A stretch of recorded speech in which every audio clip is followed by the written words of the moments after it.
Hey guys, welcome back to We Watch the Movie. I'm Mike. I'm Jay. And this is a review of Night Stalker. The case of Richard I never shower ever Ramirez. I definitely do not brush my teeth. God damn, that guy looks like he smells like dirty, dry crack and cigarette butt. What causes a person to do what he does? I said, I won't scream. I swear upon God. And he said, swear upon Satan. You could sense it. There's evil in that man. It's a cruel, cruel summer.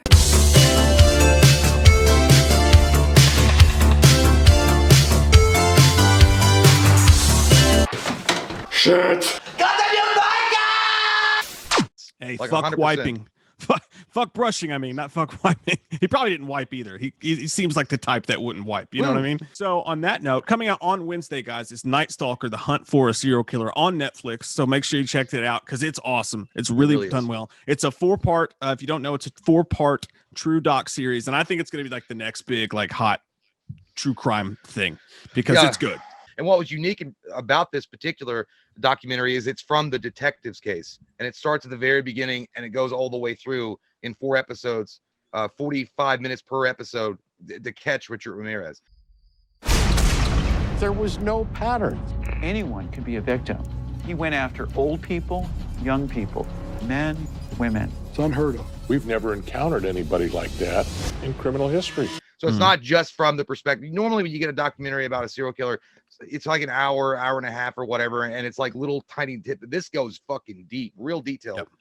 Yeah, and I think the best part about it is what you just said. I think sometimes the problem with these things is they glorify the killer a little bit too much, or they don't talk about the kills enough. Like there's a sweet spot you got to hit there. And with this, you don't actually learn that much about Richard Ramirez as a person. They don't show all of his interviews. You get a quote from him here or there, but really they don't reveal very much about him until they catch him. So while you're watching it and you're hearing about the sick shit that he did, they're not glorifying him as a person and trying to make him seem like this, fucking Ted Bundy movie, Zac Efron. What? And even though we like that, this actually, you watch the story unfold through the eyes of the 2 detectives, and they're candid, man. They talk about how fucked up it was for them. They talk about how fucked it was on their lives. Like the guy just talked about basically waking up in the middle of the night and clearing his house out with a gun, like almost every single night. Yeah, and the good thing, the cool thing about this documentary is it actually does it transports you into that time frame in a really cool way, because it makes you understand why people were scared so badly of Richard Ramirez. Because the fact is, he didn't care about gender, age, like sex, or I said gender, age, or any of that stuff at all. Like he would just kill at random. I mean, it was like the fucking coronavirus. Like the motherfucker didn't care about your politics. He would sneak in your window, fucking rape your wife, kill you, rape your kids, kidnap your kids. Like that was fucking scary, and they paint a really terrifying picture of that and put you in that moment. Hot summer streets and the pavements are burning, I said. In the 1980s, we were proud of the city. LA was glamorous, but if you went around to the other side, Heavy and dry. LA could be a very dark place. So then you understand, because a lot of times, like when you watch these documentaries, like the city was gripped with fear, and you're like, I don't fucking get that. Like, I mean, I wouldn't. But then again, once they paint the picture for you, like, yeah, it's fucking scary. Like, he could be anybody, and it could happen at any moment. But there was a lot of stupid shit going on. I mean, these motherfuckers acted like they lived in the same place as The Sound of Music was shot. Why wasn't anybody locking their goddamn doors? Nobody's locking their fucking doors at this time for whatever reason. In that And you live in California. It's not like you live in fucking Narnia. They talk to like people that survived him and whatever. And you're talking people like 8 and 9-year-old kids, man, that he would pick up, do whatever to, no rhyme or reason. He would just do horrible, insane shit to him. And then one girl said that he looked like he felt bad for her. So he dropped her off at a gas station and was like, hey, go inside and call your parents. Other times he would rape like 80-year-old women. Sometimes he wouldn't. One time he tried to kill somebody with a cord, with like a phone cord, and all of a sudden the sparks started to fly out of it, and he thought it was God like reincarnating her or protecting her, so he ran out of the house. There's a couple situations where someone would catch him. He's probably like, that bitch got the Holy Spirit on his side. Well, that was his whole thing too, is he was a Satanist, and not like a normal Satanist. Not that that's like the most normal thing in the world, but it goes to create all that fear for like the satanic panic back in the day, because he thought he was doing the devil's work. I mean, he would leave. No, yeah, he was full on up the devil's crack. Like he sucked that cock. Like I'm talking about like full on, like I kill for Satan, kill for me. Like he was like that, like extreme satanic. And like, even some of his victims, like she said that he was like, I swear to God, I'll do anything. He's like, swear to Satan. Yeah. Swear to Satan. Satan. Satan. You try to get in his good graces. You're like, Satan. The same man is suspected in 6 to 8 murders and 25 to 30 attacks. He's someone that will go into a home at night and will kill. He's like, I swear to God, I wish you would swear to Listerine because your breath rank. That's what people said when they ran into him too. They're like, well, because when his mouth's closed, like, he's like, he's not a bad looking dude or whatever, right? But I guess he did that on purpose. But they were like, when you would see him, there was a librarian that talked about it. He came up and I looked up and he's like, I smelled him before I fucking saw him. Yeah. Like, I smelled the dude before I saw him. And then I detect butt crust. He was like, he had the most rotten, gross ass looking teeth you ever seen in your fucking life. And like the shit that he would do to people, man, was just so fucked up. And they explain it in detail. He gouged one lady's eyes out, fucked up stuff. But he was also a coward too, a big coward, like a big pussy coward. Because I mean, there was one, like he shot this dude in the fucking head, and he got up to chase him out. Now that's a guy. No, it wasn't The Rock, Dwayne Johnson. This was just a regular guy that took that shit and said, "You shot me in the head. I'm gonna fuck you up, and I'm not dead." Like that, and he's like, "Oh my God!" He ran out the room. I mean, he ran away. Huge, disgusting coward. But I do gotta admit, dude, if you shot somebody in the head and they got up and ran at you, I'd fucking run too.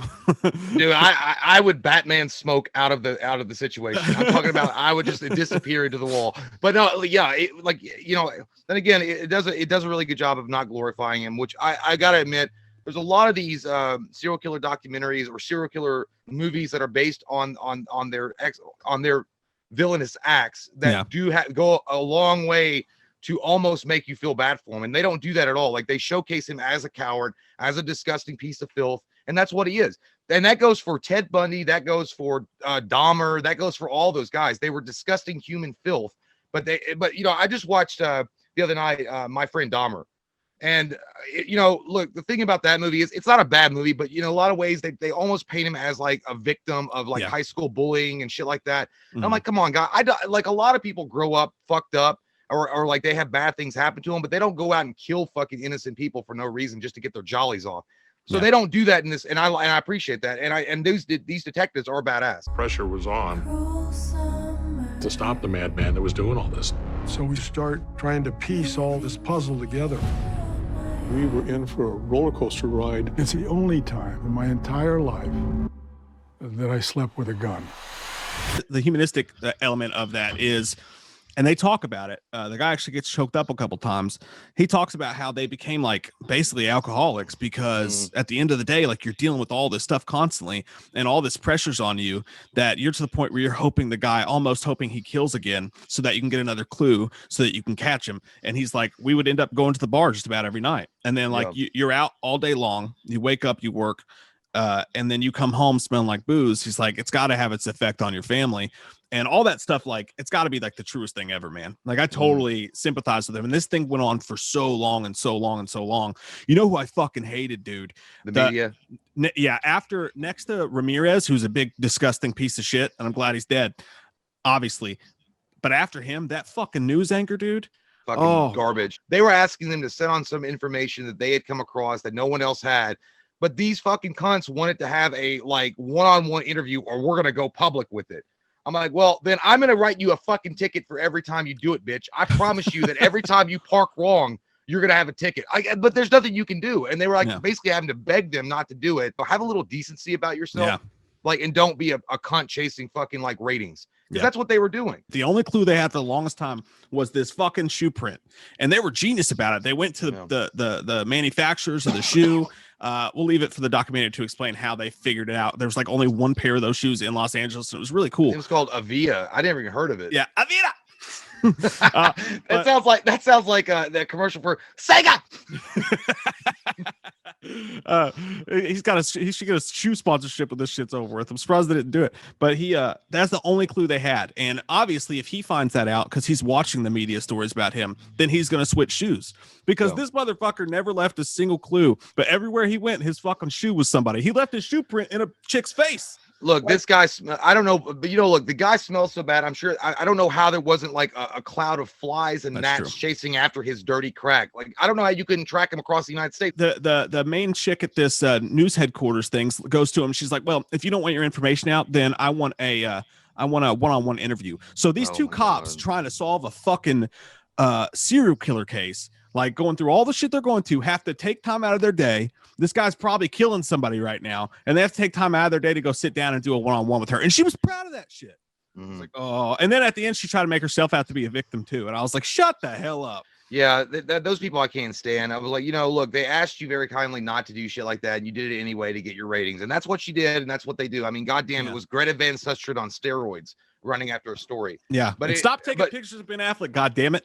Yeah, leave the man alone. Leave Ben alone. But anyway, but they do a really good job again of painting him as the monster that he was. He's also very egotistical into himself, and he actually took the name Night Stalker to heart. He liked that.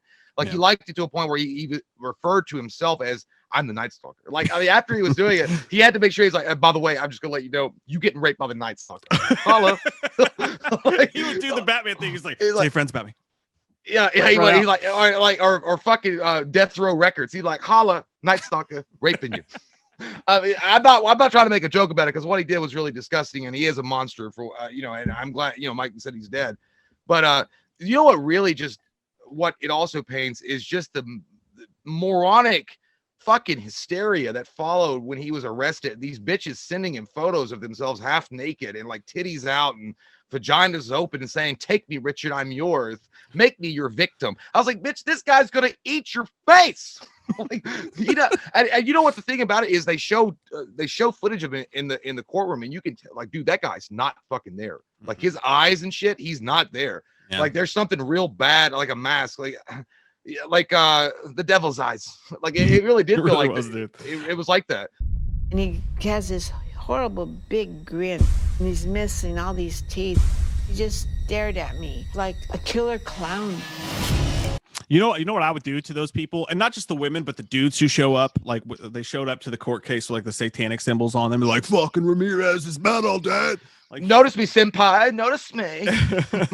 You know what I would do, dude? I would interview I would interview one of those chicks and one of those guys, one-on-one, and I would have like Chris Hansen sitting in the corner ready to sting. I'd bring him in like a small room, and I'd be like, oh, so you really, really want to meet, like, and they're like, yeah, I'm in love with him. I think he would treat me so good. All this. I'm like, well, we have a surprise for you. We've arranged for Richard Ramirez and you to spend the night together. Here he is. Come on in, Richard. We're going to leave now. And you guys enjoy the night. They would fucking crawl up your back to get out of that fucking room. It's all a show. Yeah. They just want to look cool in front of their friends. Really, like, I don't get it, man.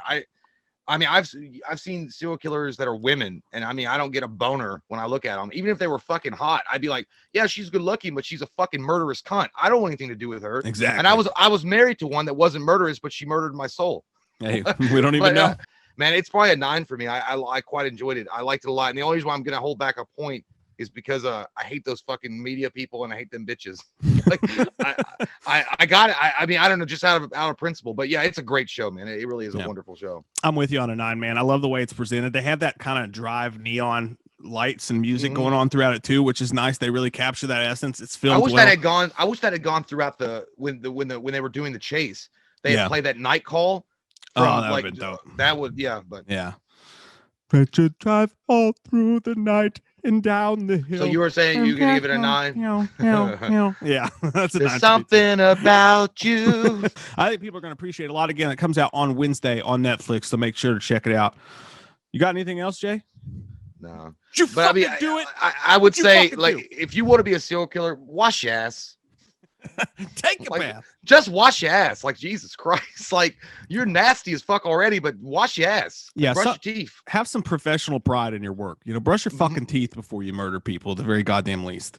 Dress to impress, to undress. By the way, I did one of the worst things about it, dude. I was like, oh my fucking God, is when they had surveillance set up at the dental office, and then that whole burger fuck happened, and he was there right after they left. I'm like, oh my God.